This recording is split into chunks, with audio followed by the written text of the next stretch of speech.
Hey everybody, welcome back to another edition of the Cool Sports Network. Today, we are previewing the Week 10 slate of games for the Sunday and Monday games, including the Germany matchup here in the NFL between the New York Giants and the Carolina Panthers. To do so, I am joined by Sam Prince, Rowan University Broadcaster, diehard Giants fan. Sam, welcome to the show.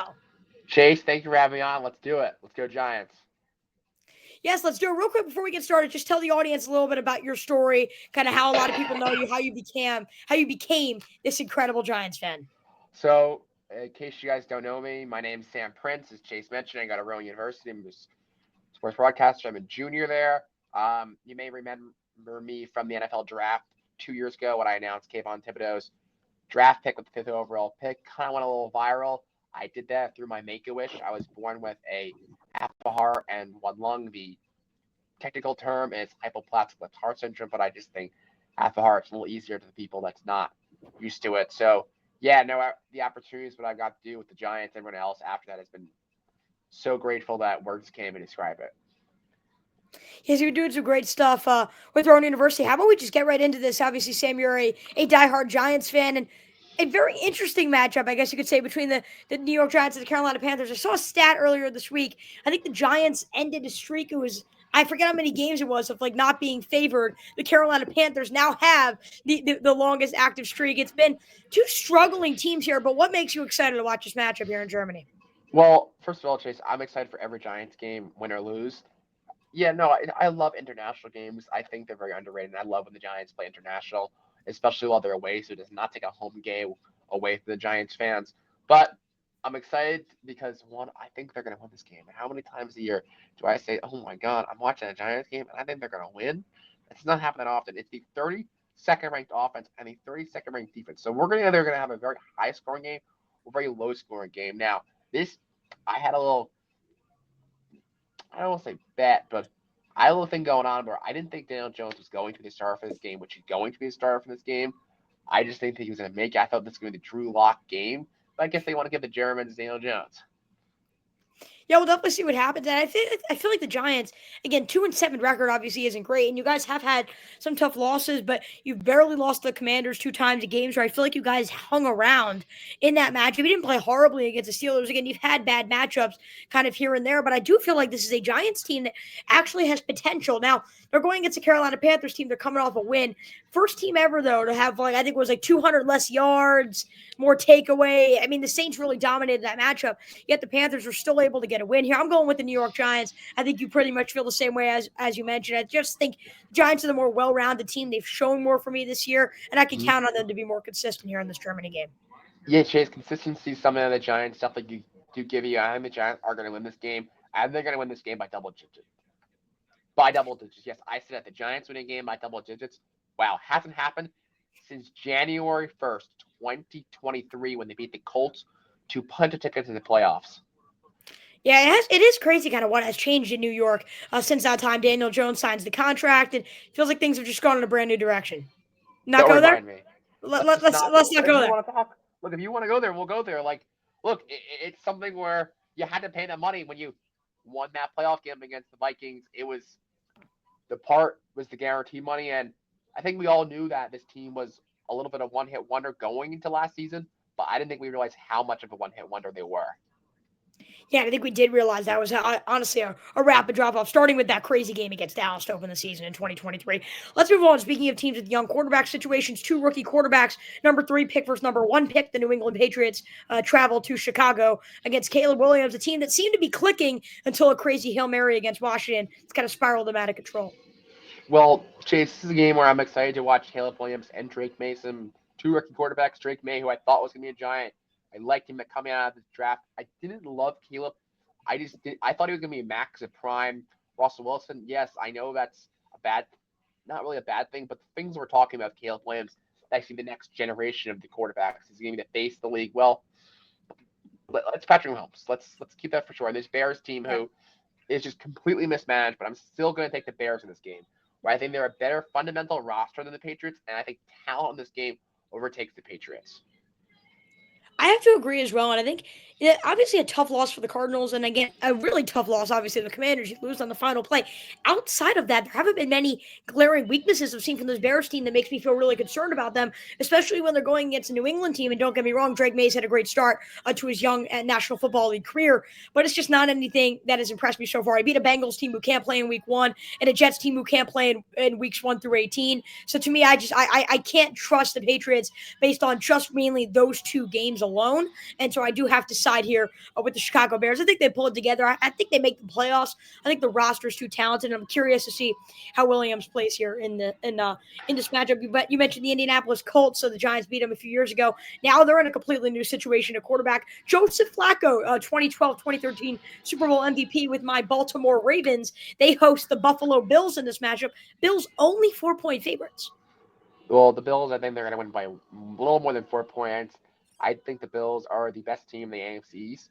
I think the Bills are the second best team to beat the Kansas City Chiefs in the AFC. We can get to that another time, but I'm still taking the Bills today. I think the Colts are just a lost team right now. What do you think's going in the locker room with Joe Flacco starting, benching Anthony Richardson because he was tired? I mean, how can the guys respect him after saying that? Yeah, I think Adam Schefter mentioned a stat as well. Like over since I think it was like first round quarterback since 2000. Once they've been benched, they really haven't made it past their rookie contract with the franchise. I think it's just a bad sign because Richardson has so much potential, but I felt like you did have to move in a different direction. I see Buffalo winning this game. You mentioned just being a fundamentally better team, and I think that's the case here for Buffalo over Indianapolis. Josh Allen has limited the turnovers this year. That's the only difference between him and Richardson. I think talent wise, Richardson can be a Josh Allen type player, but he's more consistent. Josh Allen, he's mentioned he's prioritizing turning the ball over less, and he's done that. And he has some weapons. Khalil Shakir, obviously, Amari Cooper doing some great things with that midseason acquisition. I think Buffalo is one of the teams, obviously, to beat the Kansas City Chiefs. I am going Buffalo. What are your thoughts on my Ravens? Just kind of going here, right? We're recording this on a Friday, right after their Thursday night win. It feels like Lamar Jackson's in line here for a third MVP in his career. Maybe we shouldn't go there. Who's the team to beat Kansas City? Is it Buffalo or Baltimore? The Baltimore Ravens are the team to beat the Kansas City Chiefs. But will they? That's up to Lamar Jackson in the playoffs. We've not seen him perform in the playoffs. Jace, Lamar Jackson is not going to be MVP. It's Josh Allen. It's going to be voter fatigue. When was the last time we saw a back-to-back MVP? Aaron Rodgers. I think it's time for Josh Allen to get his MVP. He should have been the MVP last year, Chase. Look at the stats. Josh Allen had a much better year than Lamar Jackson. We can debate this another time. You can pull up the stats if you really want me to. But I think the thing with Lamar Jackson is he now has Derrick Henry. And I think it adds a whole new piece to this offense where this Ravens team, it's all in the hands of Lamar Jackson. The blame is going to be all on him. If they win, they lose. And if they win, it's all going to be Lamar Jackson to that. They're not going to blame it on anyone else. They're not going to be credit to anyone else. It's going to be Lamar or nothing. That's what you get when you sign a $260 million contract when you're a two-time MVP. He's shown he has the talent. Can he execute? Currently, no one has executed against Kansas City. They're 8-0. Look, have they played the best football? No. Plus 56 point differential in those 8 wins. That's the lowest ever for an 8-0 team in history. So it's not like they've dominated their games, but they're finding ways to win. Even when Patrick Mahomes is struggling, the Chiefs host the Denver Broncos, their division rival, over a touchdown favorite in this matchup. And I'll just cut you off here.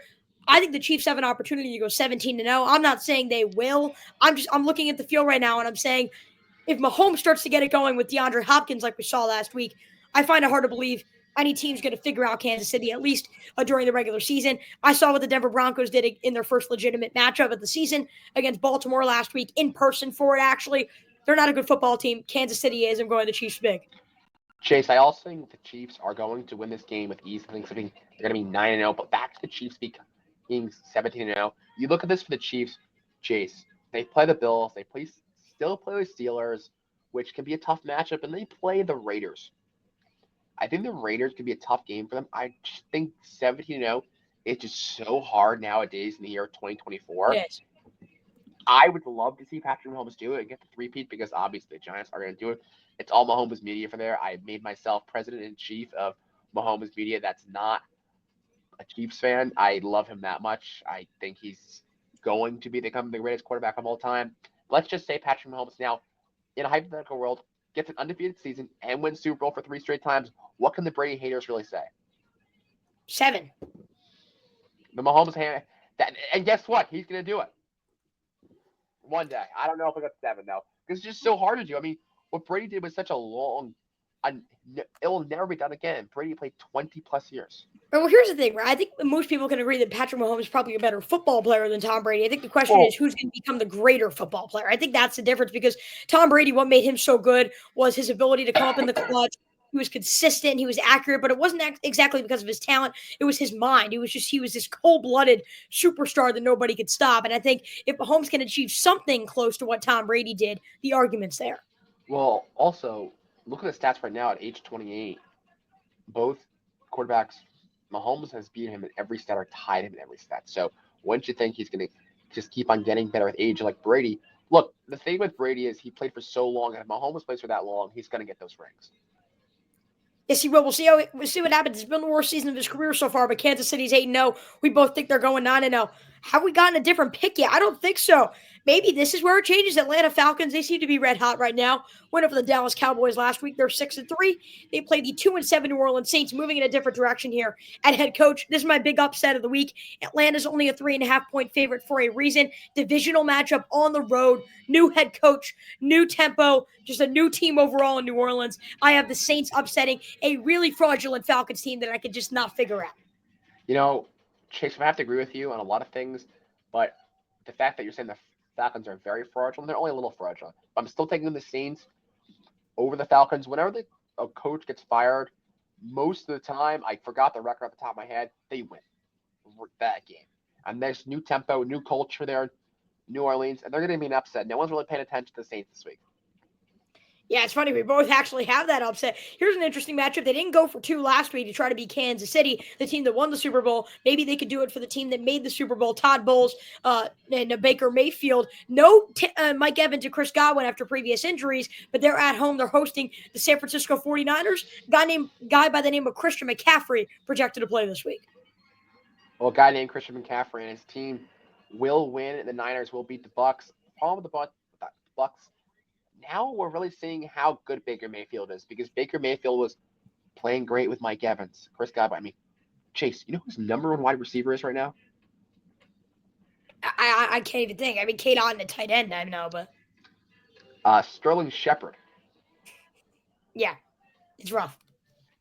Yeah, so I mean, he's played very well, but I still haven't taken the Niners. I think that makes sense too. I think the crazy thing though is a lot of people are saying, "Oh yeah, Niners have been banged up," and they have been. I don't think the McCaffrey injury is the reason why they haven't had success though. Mm-hmm. Like I think Jordan Mason has been a capable enough running back. I think Brock Purdy, just the less weapons you put around him, the more he's not going to be successful. And that's why when people criticize when they called him a system quarterback, this is what people were talking about. Like when things aren't going well and players are hurt when you don't have those weapons, can he step up? And he hasn't yet. And I think those Purdy doubters have been proven right so far. Well, the thing with Brock Purdy is he was put in one of the best situations ever as a rookie. You go to the NFC Championship. No one's really expecting Brock Purdy to go to the NFC Championship. I sure didn't. I didn't have that on my bingo card in 2022. But here's the thing with Brock Purdy. What do you do if you're John Lynch in the San Francisco 49ers? Do you pay him or let him walk? Because if you pay him, you're probably going to pay him at least $45 million a year.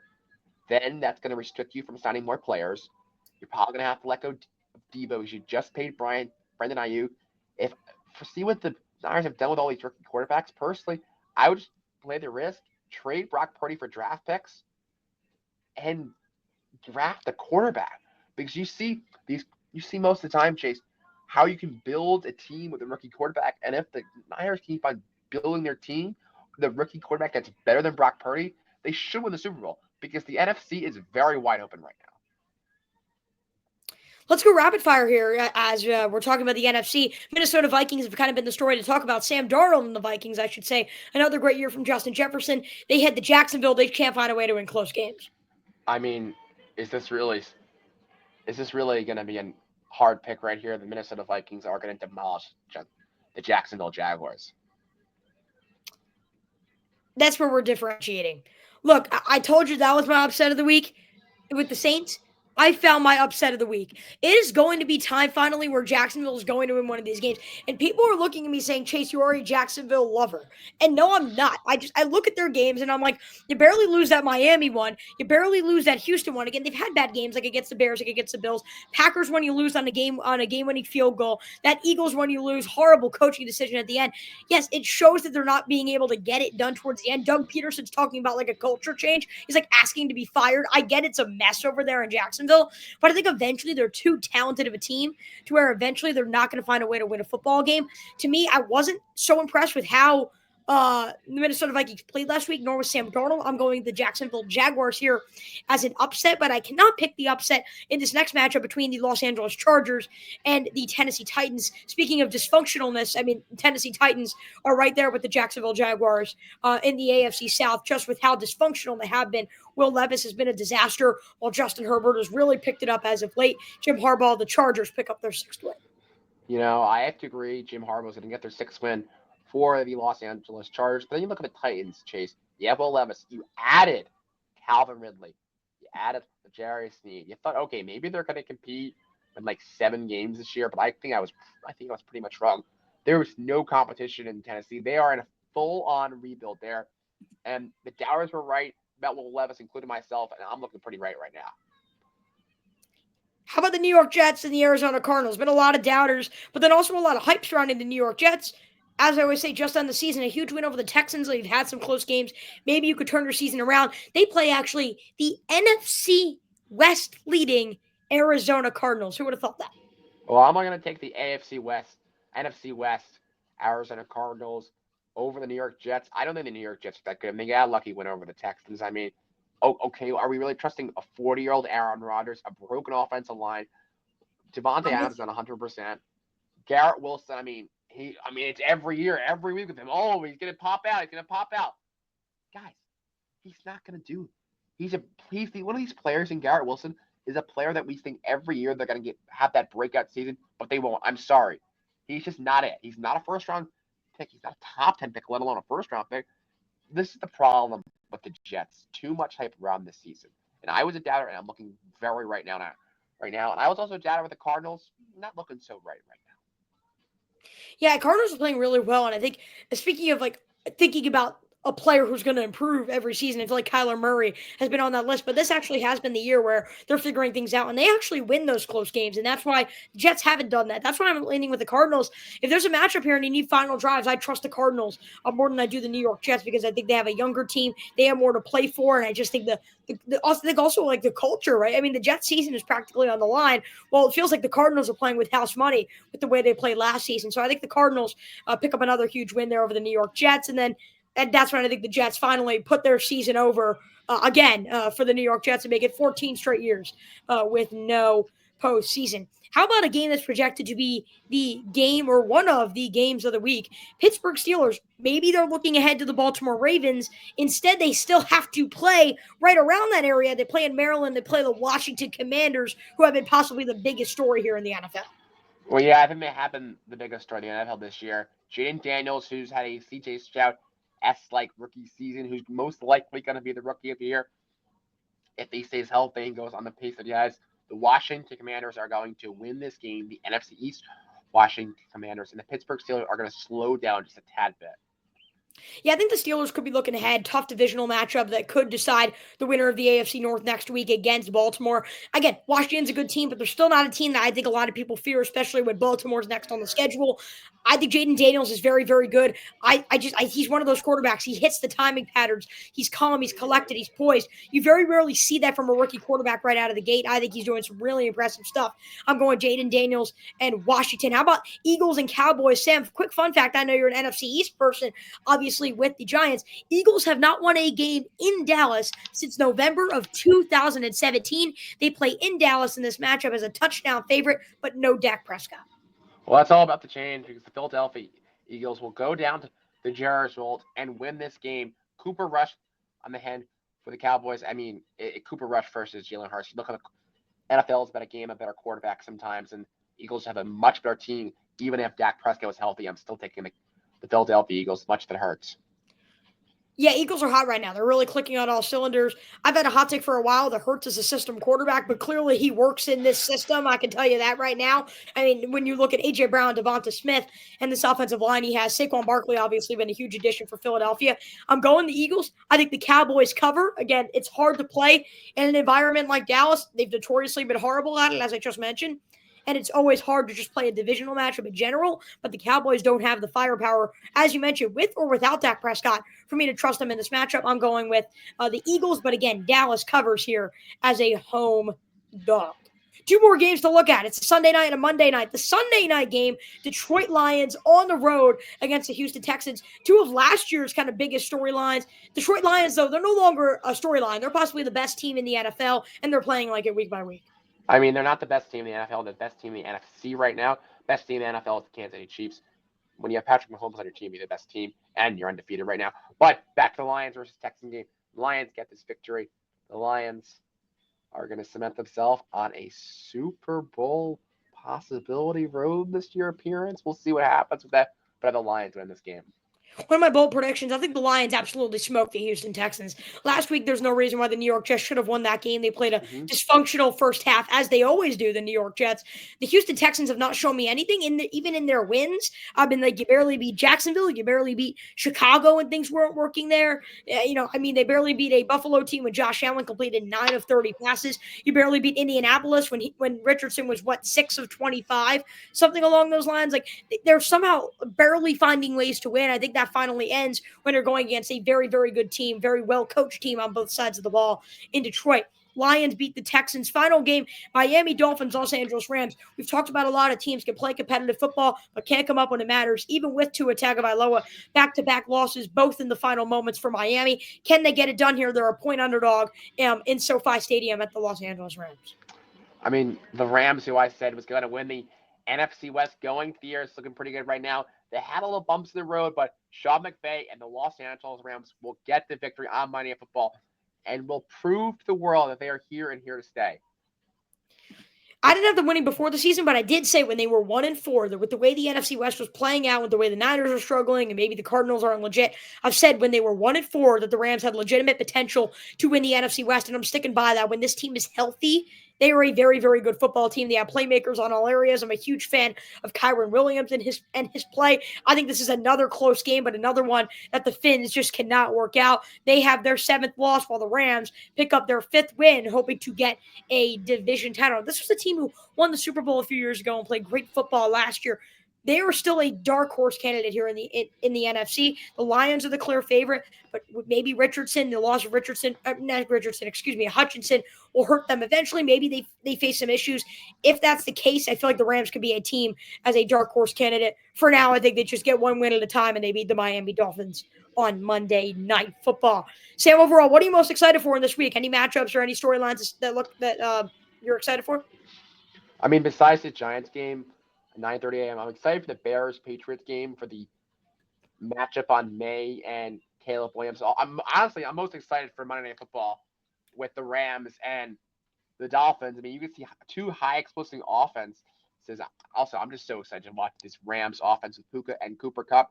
Puka, who's dealing with some injury concerns. Hopefully he plays. I have in my fantasy team, so I'm really hoping for that. And Matthew Stafford, I mean, come on. Like, the guy just, like, everyone counts him out, but he's just still there. I mean, The guy's still great. And it's really amazing how well coached they are. I just love watching Sean McVay coach.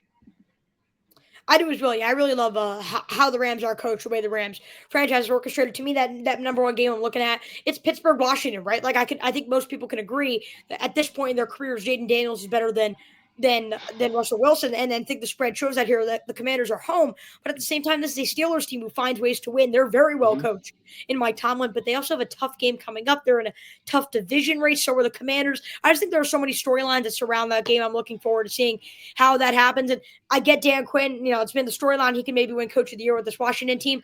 I think most people could still agree Dan Quinn is not a better coach than Mike Tomlin. I think that may show in this matchup. Sam Prince, we really appreciate you taking the time. We know you're busy doing some great stuff with Rowan Radio. So we appreciate you. All the links to Sam's things and all the great things he did with the Make-A-Wish Foundation and all his great opportunities in the description below. We appreciate you coming on, Sam. All right, Chase, always great talking to you. Good luck with everything, and we'll talk soon. Yes, good luck, and good luck to your Giants at 9:30 a.m. alongside Sam Prince, Rowan Radio, diehard Giants fan. I'm your host, Chase Coburn. That was previewing the Week 10 games, the Sunday and Monday games for the 2024 NFL season from the Cool Sports Network. I'm your host, Chase Coburn, and we'll see you next time.